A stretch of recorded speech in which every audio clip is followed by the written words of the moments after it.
Nous sommes toujours très heureux de pouvoir récompenser des professeurs qui contribuent à développer la conscience citoyenne européenne des jeunes à travers l'échange et la rencontre avec de jeunes Européens.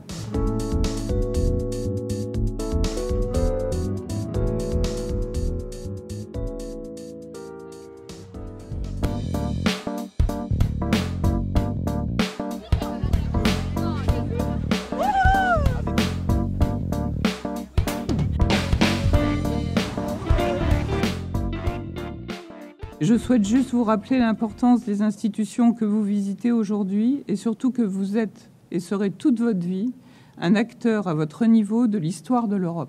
Le Conseil de l'Europe, c'est la plus ancienne des institutions européennes. Elle a été créée en 1949. Elle a célébré son 65e anniversaire il y a quelques jours. Elle a été créée pour tirer un trait sur le passé, sur la Deuxième Guerre mondiale et réconcilier l'Europe avec elle-même et les citoyens européens. Pour vous, c'est une évidence, la paix est une évidence, la liberté est une évidence, la mobilité est une évidence. C'est une réalité dans l'Europe des 28, dans l'Europe de l'Union européenne. Ça n'est pas encore une réalité dans l'ensemble du continent européen. Je voudrais vous féliciter parce que, à travers les travaux que vous avez réalisés, vous avez montré que vous étiez des citoyens d'une Europe élargie. Le nom de notre projet en anglais, c'est Thick as Thieves. Ça veut dire unis comme les doigts de la main. C'est un projet qui réunit 3 pays, la France, l'Allemagne et la Tanzanie. Nos professeurs ont voulu intégrer des élèves dans le monde du travail en Suède. J'ai hésité à partir en Norvège. Finalement, ça m'a donné envie de partir en Espagne. Donc oui, j'ai vraiment apprécié. Et si c'était à refaire, je le referais encore. On est parti à Paris.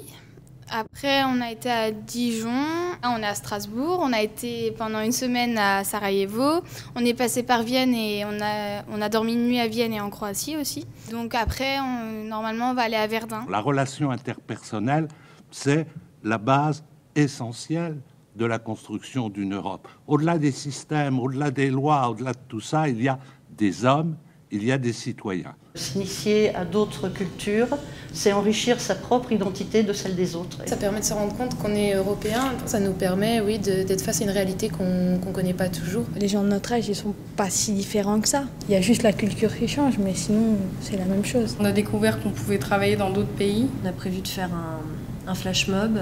On va le travailler en France et après on devrait l'apprendre aux Allemands. On a les mêmes outils, mais on n'a peut-être pas la même manière de faire, quoi.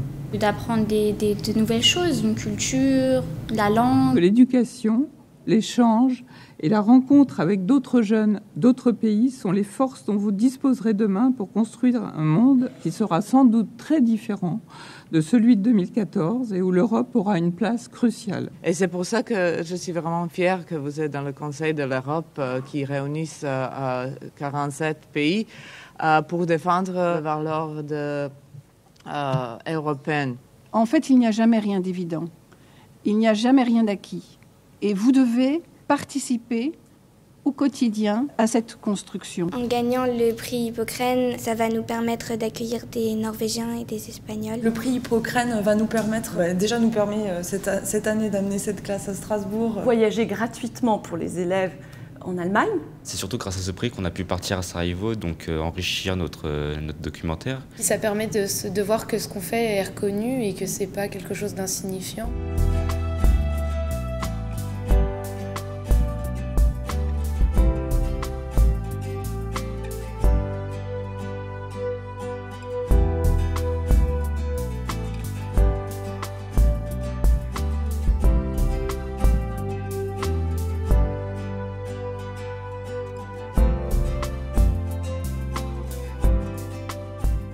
Je savais que j'étais européen, ouais, mais là j'ai découvert encore mieux parce que je peux transmettre mon mode de vie à un autre Européen. C'est ça d'être européenne, c'est d'accepter les gens même s'ils sont différents.